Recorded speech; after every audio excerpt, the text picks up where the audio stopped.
when you get a big time actor to come put the force down, to come put that energy on the table, you accept it. You accept it. You don't question it. And you knew he was going to be the bad guy. And it didn't matter. It was still satisfying. He said, what's going on? He said, what are you doing? You make me sick. Yeah! Let's go! Nigga fucking right. Monkey D. Goofy. D. Goofy. You're stopping this bad guy. Why would they do that, bro? Bro, because it's getting you ready. Yeah! No!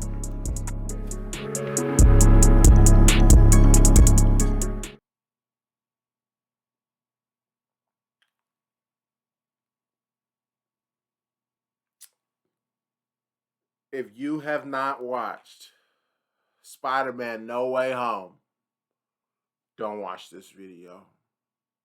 Don't watch it. I'm just telling you now.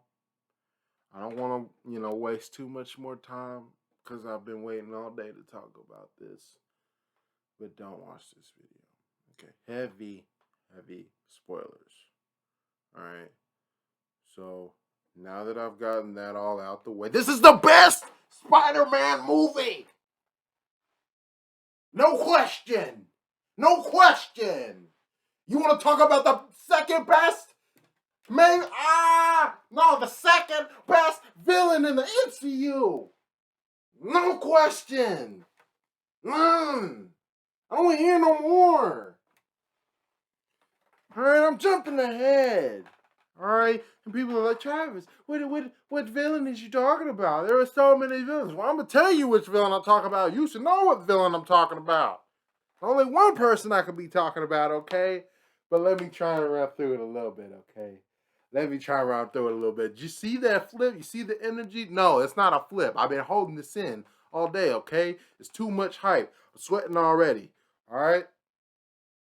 So, let's go. All right, so we start off the movie. Obviously, we're picking right back up where we left off with Spider-Man 2.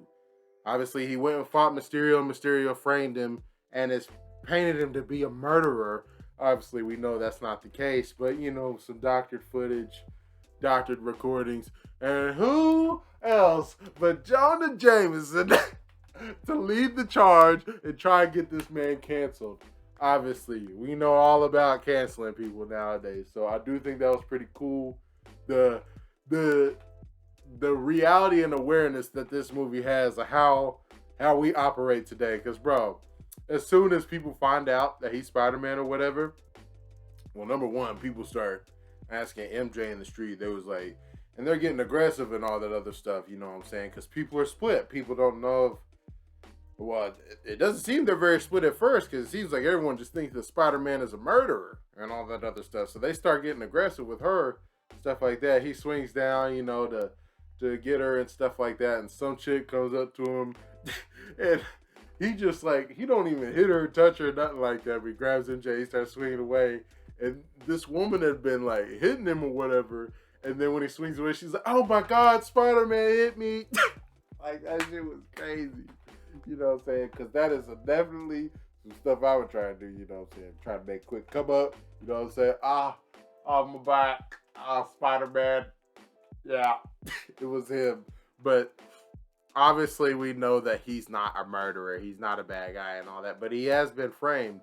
And to his credit, a lot of stuff is going wrong that should not be going wrong, okay? You know what I'm saying? But it's real deal stuff. Who you know and who you're attached to, it has real life consequences. So they're all trying to get into college to MIT and no one's accepting them. And when I say them, I mean him and then his best friends, obviously MJ and then Ned. All three of them want to go to the same schools, and then every single school that they try to go to is rejecting them. Part of the problem is that the media is literally following Spider-Man and trying to do day-to-day coverage of his high school senior year. You know what I'm saying? It's it makes sense because he is the most popular person in the world at that moment. Everyone knows exactly who he is. Like, it's no secret. The only other superhero that people knew exactly who they were was Iron Man, stuff like that. So, you know what I'm saying? They know some of the other ones now, I think, but for that to be exposed at that point, that basically makes him the most famous person in the world. And you would think that, in a sense, that's kind of a relief. And bro, it's like, do you really need college like that? And even if you do want to go to college like that, let's just say you do, right? Obviously you do. You want to be with your friends and all that other stuff. Now you telling me that the protege for Tony Stark of all people, he can't get 3 scholarships to MIT no matter what's happening, bro? Come on, man. Come on, man. That's kind of like, okay, I'll suspend my disbelief a little bit for that one, okay? Because, you know, they're treating him like a normal kid. Obviously, if you have a applicant with questionable history and reputation, you're probably not going to want him to come to your university. Okay, makes sense, or whatever. But it's crazy because what Strange points out after he does the spell, or fails to do the spell, because Peter comes to him and it's like, hey, I need you to help me out because this is ruined. And not really, my life isn't the issue. It's ruining everyone else's lives and stuff like that. And he basically wants the world to forget about Spider-Man. So Strange, doing him a solid, gonna go ahead and do the spell. He's done a spell like this before, and it's worked perfectly because obviously it had worked on Wong, because Wong didn't remember an event that he had used it for. So he's gonna do the solid for Spider-Man. He starts doing the spell. Spider-Man starts thinking, "Oh my God! Well, I gotta let some people know because I can't have everybody forget. I mean, what about MJ and what about Ned? And then, oh my God, what about Aunt May?" And so he's repeatedly over and over and over changing the spell as Strange is doing it, and obviously it's getting harder and harder and harder to control. And then he keeps on going, and it's like, oh, ooh, happy. No, I'm not happy. No, I mean, his name is Harold. Like, he just keeps adding people, and it's like, my nigga, like, read the room, bro. Read the room. Shit is falling apart. The multiverse is falling in on itself. And then Strange is able to contain it. You know, he's able to hold back whatever craziness was about to happen. But the problem is that people have leaked through, obviously, and that's these villains. So, first one up, Doc Ock, and then we get Green Goblin short after. Now, Green Goblin's rolling up at first, but Strange gets Doc Ock and Peter out of there, and so they've trapped Doc Ock, and that was a pretty sick fight. I'm not gonna lie, when they first met up, because it's like, they're just showing you how much of a badass Doc Ock is, because honestly, he kind of handles Spider-Man. If we gonna be real, because Spider-Man has his own. And even Doc Ock makes a comment about that. He was like, "Oh boys, we got competition, cause you got 6'2", motherfucker. Okay, all right, that shit was dope." But yeah, so they had their little skirmish or whatever. But then Doc Ock realizes that that's not his Peter. Strange brings them both back or whatever. And that's that. Then they start capturing every single one of them. And then they actually do capture all of them, except for Green Goblin. But Peter gets a call from Aunt May saying that, you know, homie rolled up to the front door because, you know, she works at the soup kitchen or homeless shelter or whatever. And he rolled up to the front door, and he's there waiting on him, chilling, you know what I'm saying? And all seems fine, all seems well. He goes and he runs because he don't know what's happening. He don't know what type of situation he's about to walk into. Is May under duress? Anything like that? No, like, May's perfectly fine. She's sitting there, and, you know what I'm saying, Norman's sitting there chilling. And honestly, it is pretty sad because this is the side of Norman that's normal. So he just, it's like a very confused old man. It's almost like dementia type stuff, but it's not dementia. It's literally split personality to where you're confused because you don't know when your time is up and when someone else is taking control, and he's afraid because he literally calls the other half of himself like another person. It's like he comes and takes over, and he can't stop him or nothing like that. But I mean, the other side hasn't come out at all because I guess they're treating him with kindness and all that other stuff. So he's relatively subdued, honestly. And so there really isn't even a threat. And what May tells him basically is, you know, he's obviously hurt and he's lost. He needs help. You need to help him. And Peter's like, that's not my job. Like, this isn't even my villains. I'm not their Spider-Man. And like, I just gotta send them back, and it's gonna fix everything. Because if I, you know, try and mess with them, then it's gonna have horrible repercussions in terms of the whole multiverse. And obviously, she doesn't understand these concepts, but all she knows is that you see someone in need of help, then you help them. And it's really that simple. And I respect that philosophy.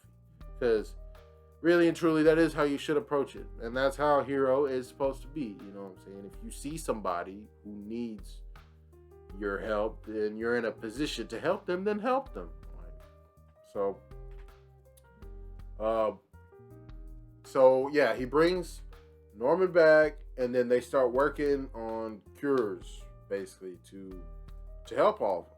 You know what I'm saying? Because he's gonna go through with it, and with the help of Norman, who is an ex-scientist, they combine, have the knowledge and skill to be able to, create things to fix everybody. You know what I'm saying? So for Doc Ock, he just needs a new chip, because the chip that he linked his arms and then his mind with obviously was fried, and that's what changed him. If you go back and watch the old Spider-Man, that's what you'll notice. If you have not went and watched back all of them old Spider-Mans, that you really need to. Like, I haven't rewatched them lately, but they're all very fresh in my mind, just because Spider-Man is a very, very big deal in terms of my watching life. And then it was like the first superhero that I went and never saw on screen. So it's like the first movie I actually remember going and watching in person. So it's like, I have a lot of ties with Spider-Man to where I'm very comfortable that I remember these details about these certain characters and their motivations and why they were the way they were. And when you do think about it, a lot of the villains in all the series or whatever, or at least the first two series, they're not bad people. And honestly, they're just some terrible circumstance actually changed them from being great people. Like, for the most part, the only person that was really just crazy like that was the fucking Lizard Man, but he doesn't even really fucking matter. So, but like, Electro, he was a good dude. Norman, he was a good dude. Doc Ock, he was a good dude. And Sandman, he was a good dude. So they're all good people at heart, but obviously circumstances have happened to change them to be how they are. But so they also need a cure for the Lizard Man. They need a cure for Electro to stabilize him back to normal. But you can tell he's more on the fence, but at the same time, it's like you either choose to die because Strange just wants to send you back and that be that, or you go ahead and try and take this other solution where Peter tries to fix you. Now, Peter's already put himself in hot water because he had a one-on-one battle with Doctor Strange. Are you kidding me, son? With Doctor Strange. Yes, ladies and gentlemen. Like, that fight was sick. That shit was ridiculous. Ridiculous. You understand? Ridiculous. That was some of the coolest stuff we have seen in the entire MCU. And I challenge you to challenge me on that, son. Because, like, what are we talking about? We got Spider-Man doing all his fancy maneuvers. And really and truly, he did great. He did so much better than I thought he was going to be able to do. Because, okay, from jump, I know we all saw in the trailer how Strange separates it from his body, and honestly, he gets a hold of it pretty quick. Spider-Man's trying to get away with the box because Strange is about to send them all back and basically delete them out of existence since they have already died in their timelines or whatever. But he considers it their fate, and the multiverse is on the line, so he doesn't care about that. It's time to send these dudes back, make everything right again. Spider-Man takes the box and all that and is trying to run away. He gets out in the street. He throws the portals up, you know what I'm saying? And Spider-Man's really trying to get away, but he gets a hold of him, separates his shit with the astral body stuff, and that was one of the coolest scenes because he goes up thinking, oh yeah, I'll just grab the box. No, my nigga, you can't grab the box. This nigga, like, bro, that shit was crazy. That was like, like, you literally, there was no way you were gonna be able to grab that box. Like, the instant, that's the spider sense, dog. Like, his body is just gonna react on its own. And he's pure instinct right there, because that is literally just his body. His mind's been separated. But his body was like, nope, you was not gonna get this box, my nigga. No, he's like, box out. That shit was wild. But their fight continues. Strange pulls him into a mirror dimension that he has full control over, and they was tapping into that stuff when in his movie, but they just took it to 10 on this movie, dog, and it's crazy, bro. It's crazy because it's like Inception and it's Marvel, and you got, yeah, I can't even explain it, but Spider-Man outwits him. He honestly does, and yeah, he only holds him at bay, but he does trap him in his own mirror dimension for a time or whatever, right? But obviously this allows enough time for Spider-Man to try and find these cures and all that, and so that's why he was working on this with Norman. And, you know, he comes up with all the solutions and whatnot, and then, you know, he starts getting this feeling again, and he's like, well, what's going on? Like, and he's never had it happen this long, it seems like, because he's just like, he feels the danger is literally right there, but he can't figure out where it's coming from or who it's going to come from. And so he just starts looking around, and it's like, because you just see the switch automatically. It's like, oh, okay, like, I'm in real danger right now, and one of these dudes is actually meaning me harm. And you can't tell who it is, honestly, from what you're looking at. So he closes his eyes, and he trusts his sense, and he picks out Norman. And that's when Willem hits the switch, dog. Like, are you kidding me? He was like,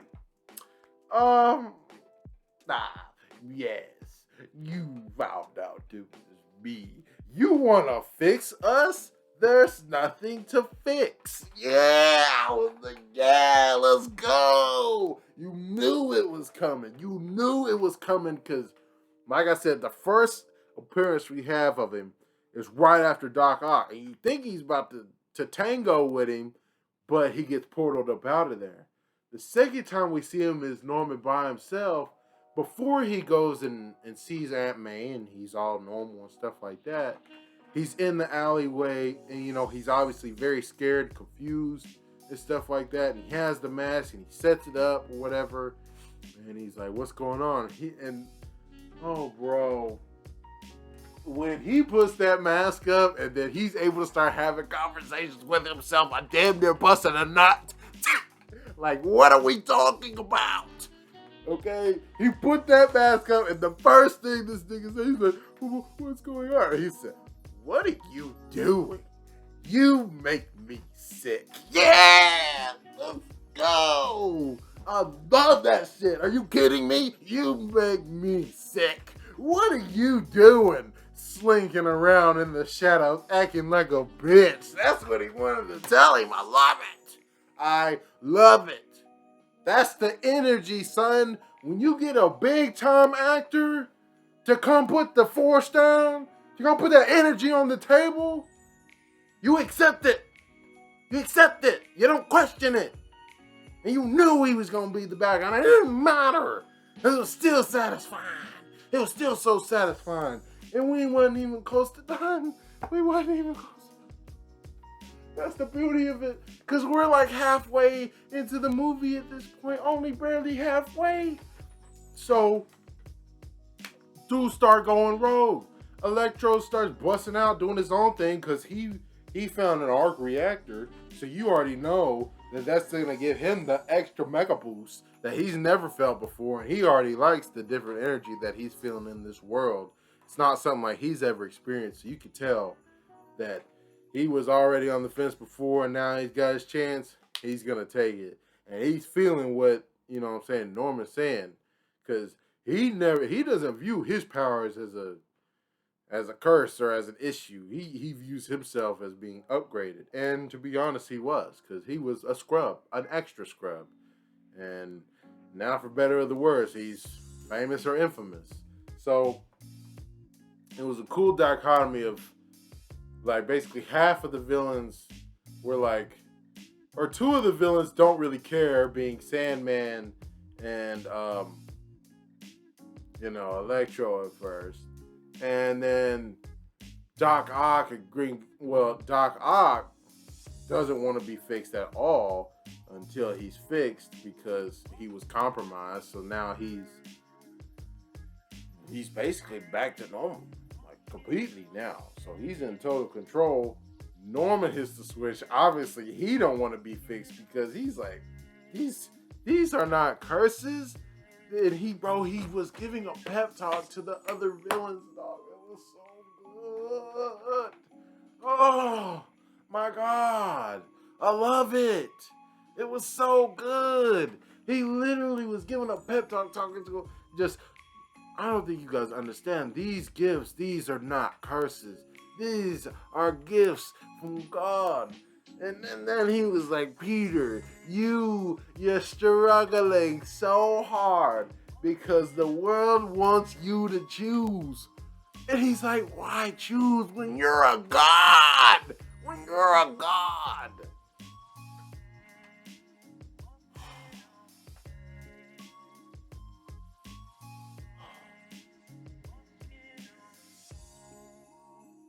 Bro.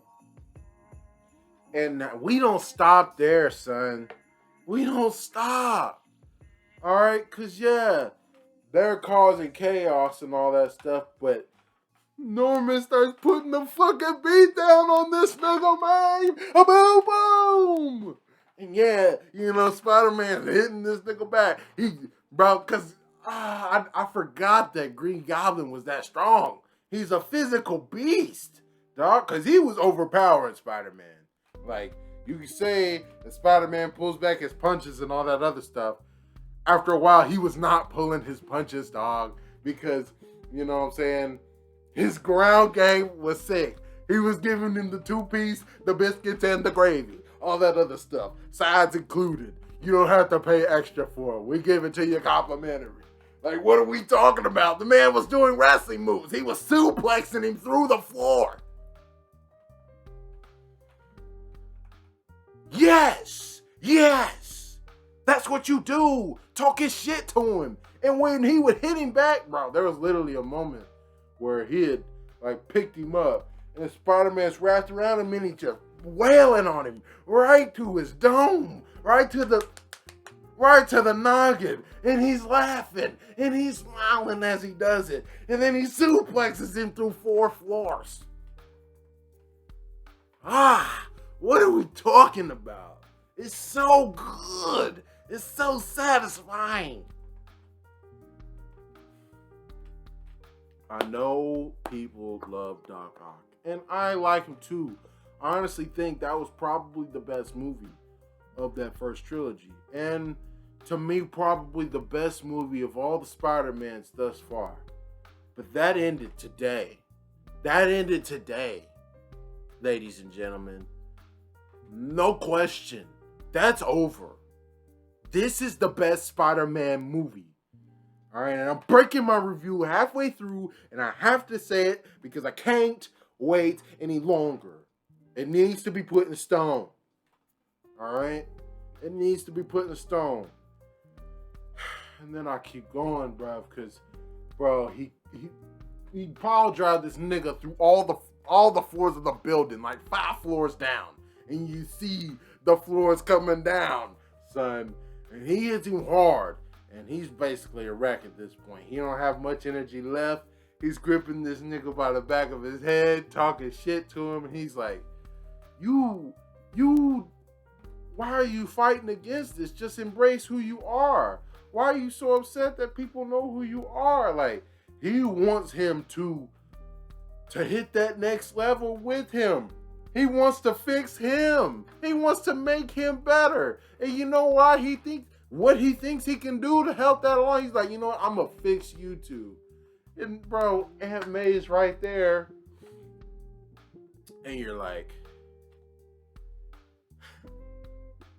Disney ain't going to do it.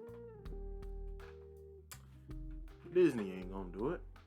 And yeah, we had mentioned, Doc Ock had mentioned earlier, yeah, he was impaled by his own glider. You're like, no, they're not going to do that. No way.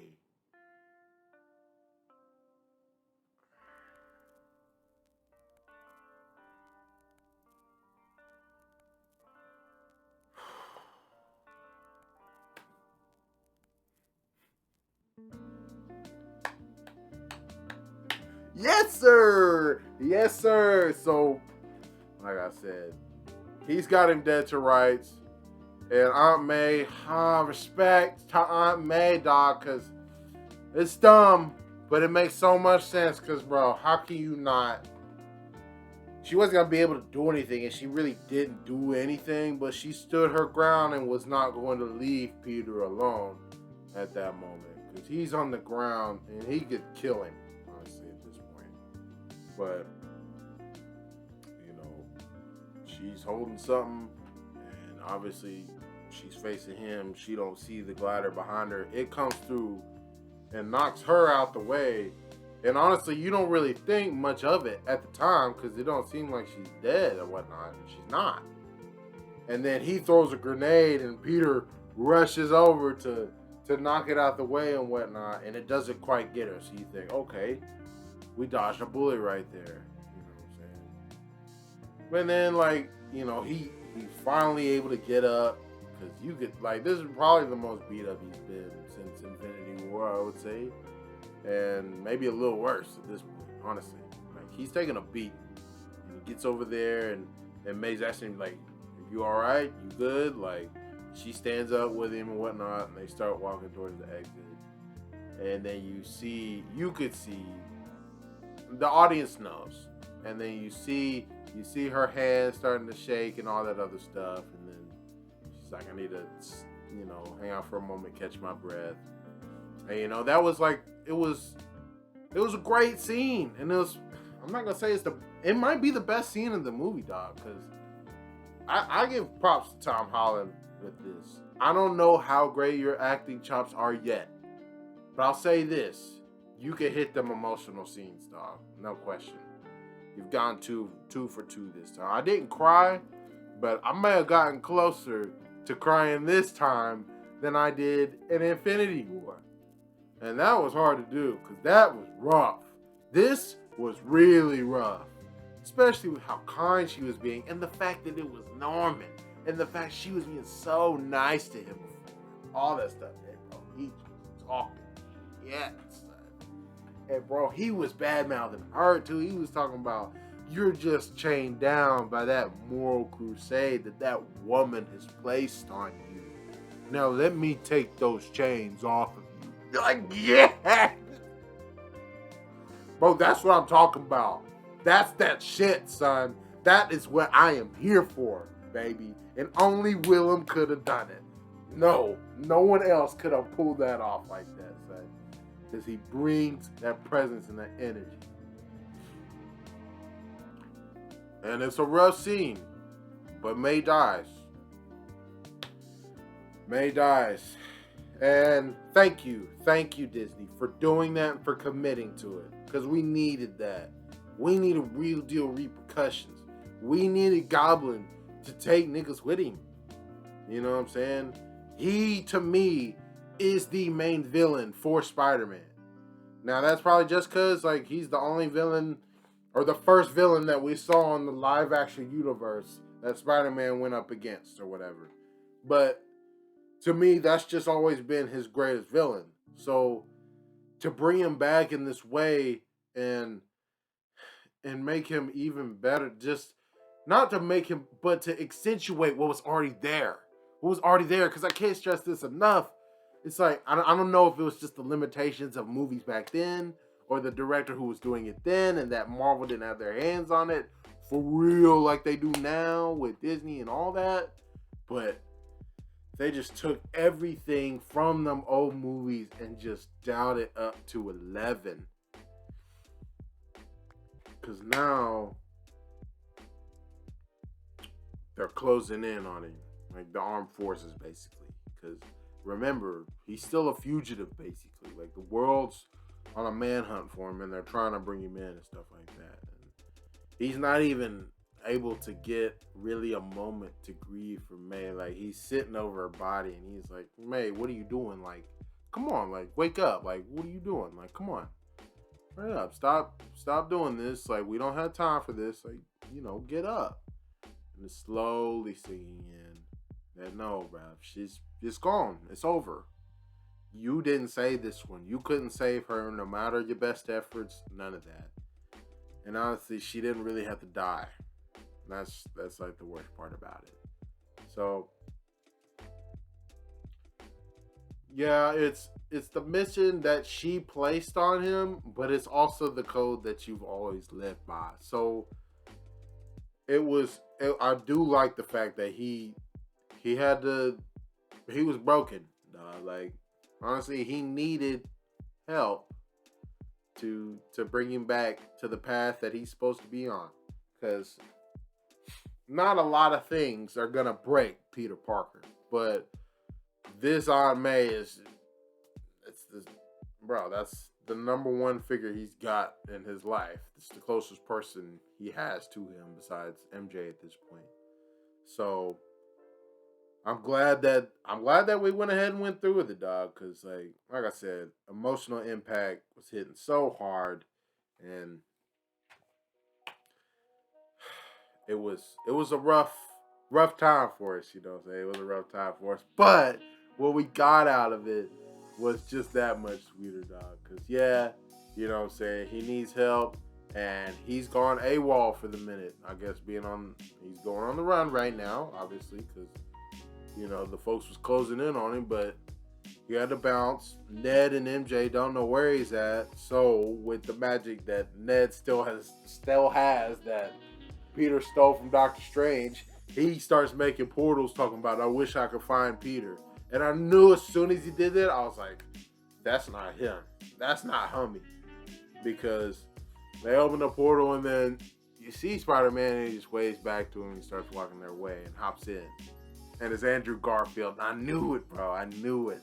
And then just a couple minutes later, you get Tobey Maguire that comes through. He ain't even in his suit. He in his regulars. But obviously, you know, he got his powers and stuff like that. And so they come with MJ and Ned to try and cheer him up, help, you know, get him back in the game, stuff like that. Because he's broken, dog. And, you know, MJ and Ned come through first. And then they're like, you know, we've got some people that they've come to see you. And he don't know what's going on right now. Obviously, off the back of what just happened, he gets real defensive, and he like shoves him back because he don't know if it's friend or foes. And then when you see two niggas posted up on top of the motherfucking building over him, like, what's good? Nigga, like, yeah, that shit was hard, son. And they start hopping down. It was so cool to see multiple people with that power set. It's just, and then to see those two, obviously, it's like, it's even crazier. And then they start getting into it. Not really getting, they're trying to cheer him up, but he's obviously not trying to hear that. He's trying to end all this. He's like, I'm going to hit the box. I'm going to send him away. MJ, let me go ahead and do that. MJ pulls the box away. Because, you know, he's made decisions before without consulting them. And, you know, she wants the ability to help make them decisions. And in this moment, you know, he needs her to make him hold up for a minute and listen to reason. Because He's not the only Peter Parker that's went through something. And in fact, I would argue what the other two have been through is even worse than what he went through. And I honestly still kind of stand by that. Because, you know, you could say that May died for no reason. But at the end of the day, she did die for a reason. You know what I'm saying? Like, what happened to the first Peter Parker, his uncle literally died for nothing. He literally was right there, had his powers, could have stopped him, and he said to himself, oh, that's not my problem. And then what happened to Uncle Ben later, and then what message came of that: with great power comes great responsibility. And that was dope that they brought that line back for the first time in all these movies. They finally brought it back when May is dying, when some of her last words is, you know, with great power comes great responsibility. Because she was like, no, don't you, oh, my moral crusade, like, don't listen to what he's talking about. Like, you don't worry about that, because that's not what it's about. Like I said, it's just about being who you are and being the kind of person you are, helping people who need help. And they start breaking down their stories of the people that they've lost, and it's hella emotional. But it was really cool because he needed them to bring him back to who he really is. Because, you know what I'm saying, he's never been challenged like this. You know what I'm saying? And he wants to kill Goblin. Like, he don't want nothing else. So to try and go and save him now is like, that's taking everything in him to not just go ahead and hit the button and set things back to how they were.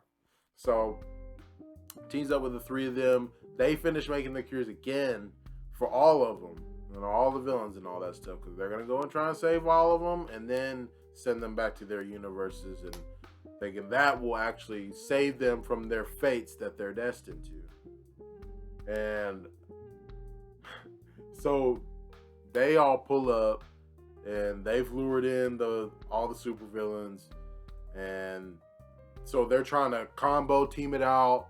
All three of them are fighting against them, and it's really a crazy ass battle, and it's a really dope battle because, like, obviously we've never seen multiple Spider-Man live action on the screen at the same time, and the fact that it's those three, it's just, I don't know, bro. That stuff was crazy to see. And it was cool because, like, obviously they're not the greatest team. They've never worked, or the other two have never worked in a team at all.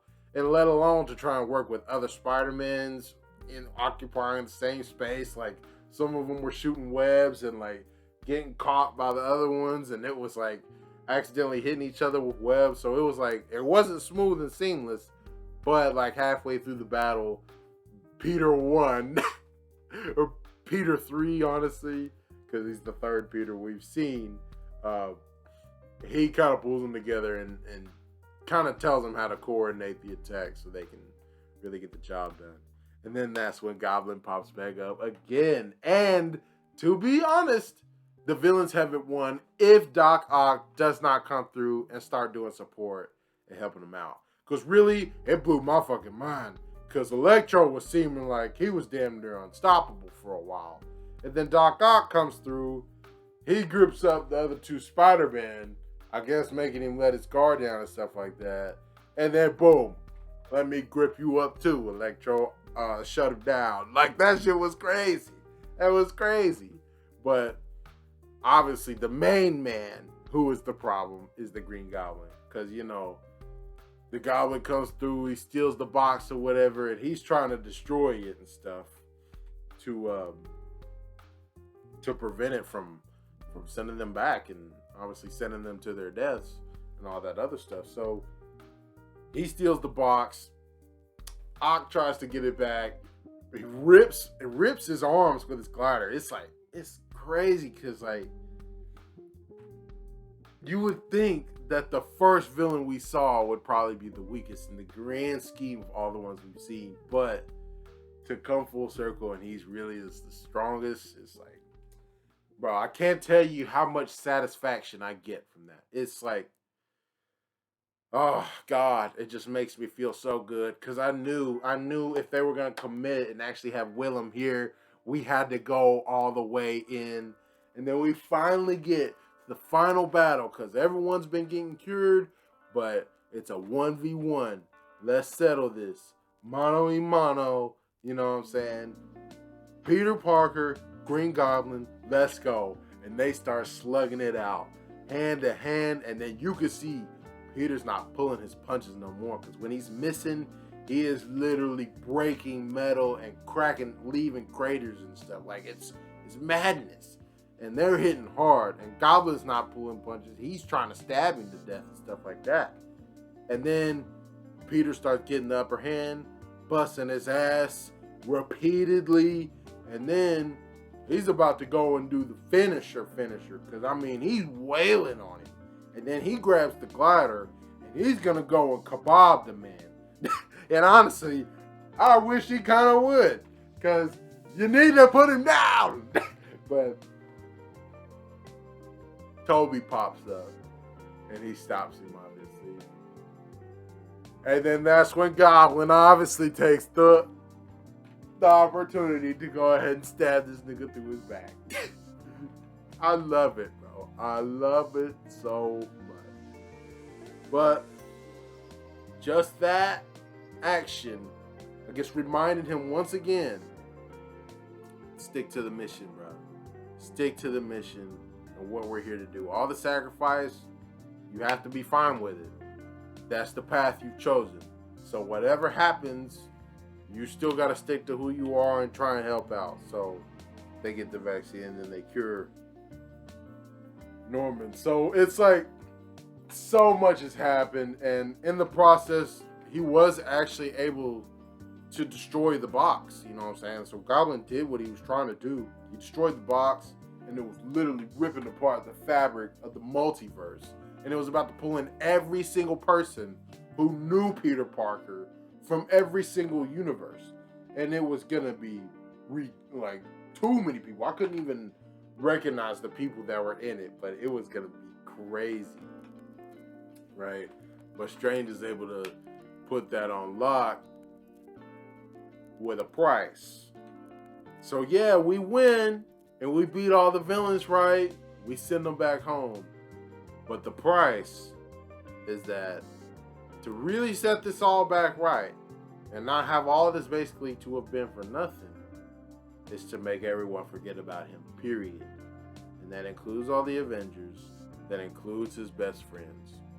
Everybody. And he makes that decision. He goes ahead and he learned from the first time. There's not another way.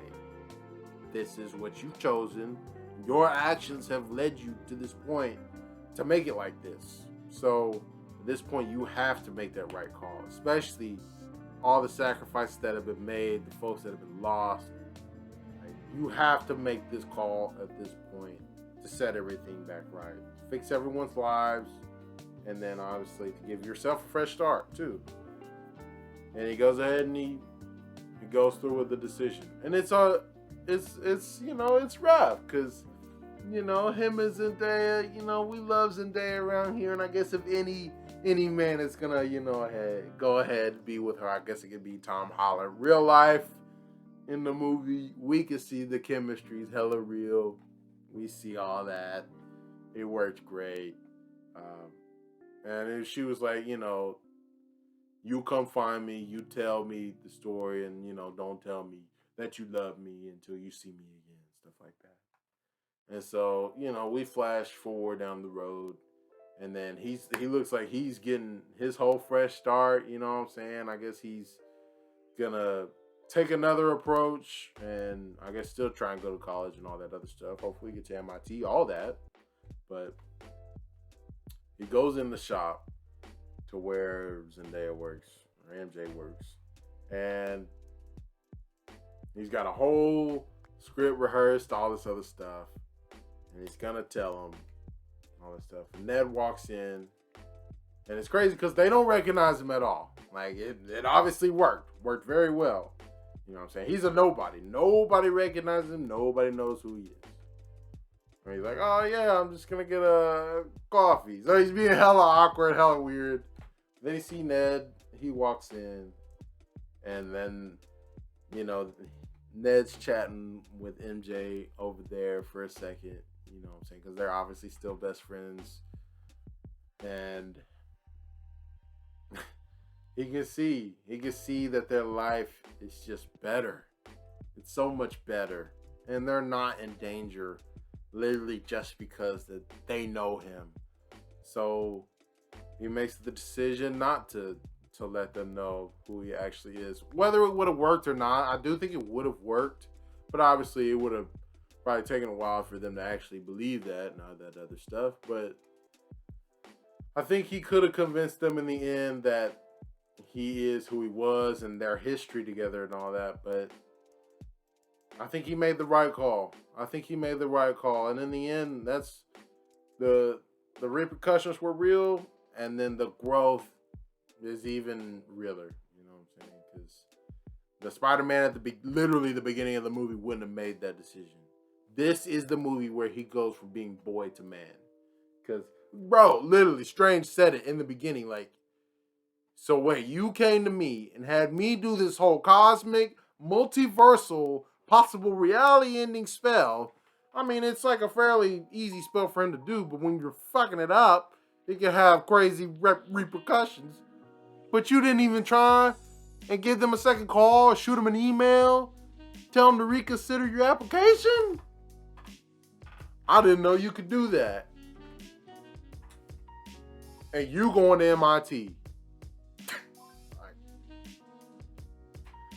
But yeah, so like I said, dog, best Spider-Man, no question. Like, I don't know what else you need to see. I definitely have to go see this again. I mean, I basically saw it within the first 24 hours. You know, I couldn't go Thursday because the showings didn't start till 3 o'clock in the afternoon. I had to be at work. And so what I did, I went to work 3 to midnight. And then I put in a little extra overtime or whatever. And then I went to see my movie that morning, okay, which was this morning. So I've been up basically 24 hours. Very tired. Doesn't matter, because we just saw one of the best movies of the year, okay? We're going to have to wait and see. Because I'm not sure where exactly this is ranking right now. But we got the MOTY Awards coming up here at the end of the month, and I can't wait. Okay, shout out to Willem Dafoe. And all the Spider-Mans. And my friendly neighborhood Spider-Man. Shout out to Tom Holland. Shout out to Uncle Mickey. Bringing me big boy actors. Villains. A great villain. That's what he can do. When you have a foe that is really testing your MC like that, it's hard to ask for much more. And we got the most development that we've gotten from Peter in all the movies. All the movies he's been in, with the Avengers, all that. The most development happens right here. He goes from being literally Iron Man Jr., just doing stuff, not thinking of the consequences, all that stuff, to a true hero. And I'm not trying to throw shade on Iron Man like that, because he's a flawed man. He obviously made mistakes, but he felt what he was doing was right. You know what I'm saying? As did Peter in this movie. He bucked what Doctor Strange had told him to do. Like, don't mess with this stuff. You're going to mess it up even worse. It did work out in the end. But I don't feel like we've fully seen all the repercussions of what just happened. Definitely looking forward to Multiverse of Madness. I think that's where we're going to get the rest of it, you know what I'm saying? I can't wait for that.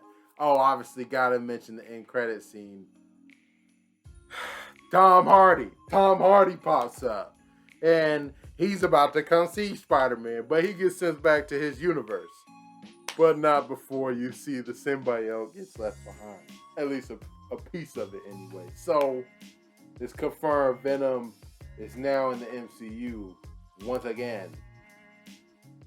It's just so weird why they're like, just bring him in. bring Tom Hardy in. I feel like if y'all had him under the roof, then y'all could bring the most out of him.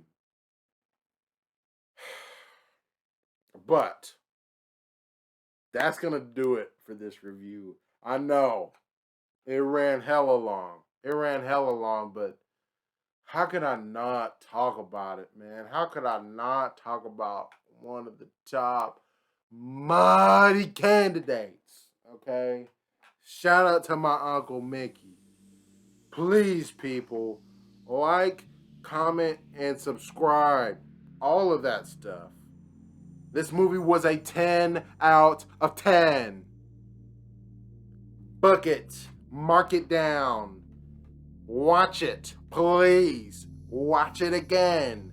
Go watch the old Spider-Mans. If you want to get the full context and the full background you need to remember all the stuff about these characters, go watch it. Go watch it. But this is a must-watch in the MCU. This one packed a wallop, baby. Ooh, we got some reevaluating to do with the best movies in the MCU. Oh, yeah. We got that. We're going to figure that out at the end of the year. But that's going to do it for me. Like, comment, subscribe, all that stuff. I know I already said that, but I'm rambling and stuff, you know. But it's been your boy T-Rav, and I'm out.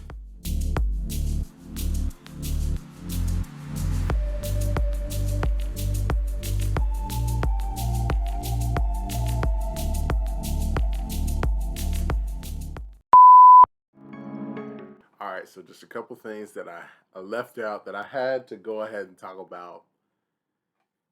Andrew Garfield. Now, I know a lot of people gave him shit over his Spider-Man series, you know what I'm saying? And most people regard it as the weakest of the three. And I do too, as a whole. But I wouldn't say that he was a bad Spider-Man. Because honestly, he does have great moments if you go back and look at his series, you know what I'm saying? That was a bit of a darker Spider-Man, stuff like that. They were going for a more darker tone. But he's a damn good actor. If you go and watch Social Network and other stuff he's been in, he's a good actor. And I honestly think he was hitting really good stuff back in that series of his. In spurts, you know, with what the writing and direction would allow him to do. And one of the best scenes that he had in that series, and one of the best choices I think they made out of that series, was to kill Gwen Stacy. Now I'm not gonna lie to you, that hurt me bad back then. But to see him come full circle and him be the one to save her, and I think I mentioned this in my trailer reaction, Andrew's not gonna let that happen.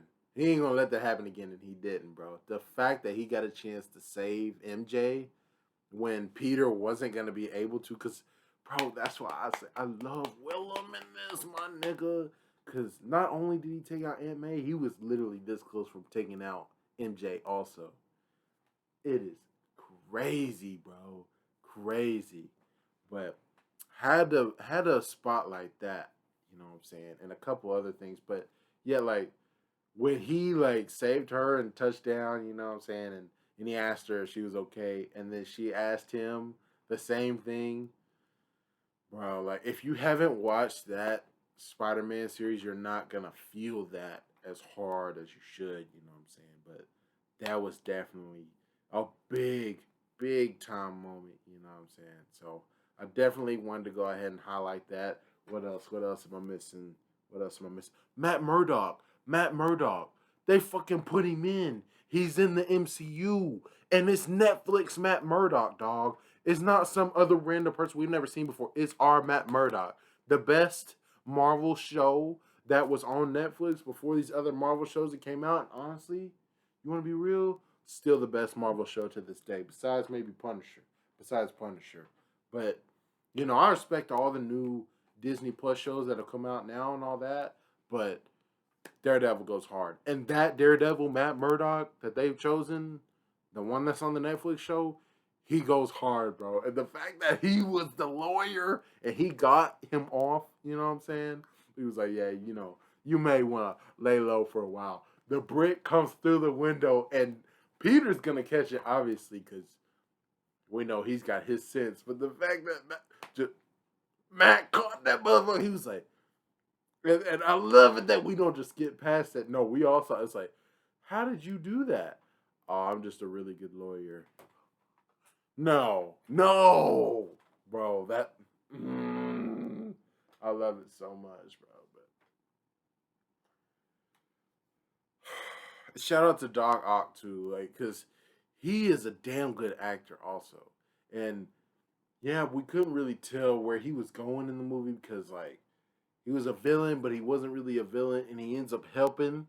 You know what I'm saying? But if we had to take on him and everyone else at the same time, it would have been way too much, bro.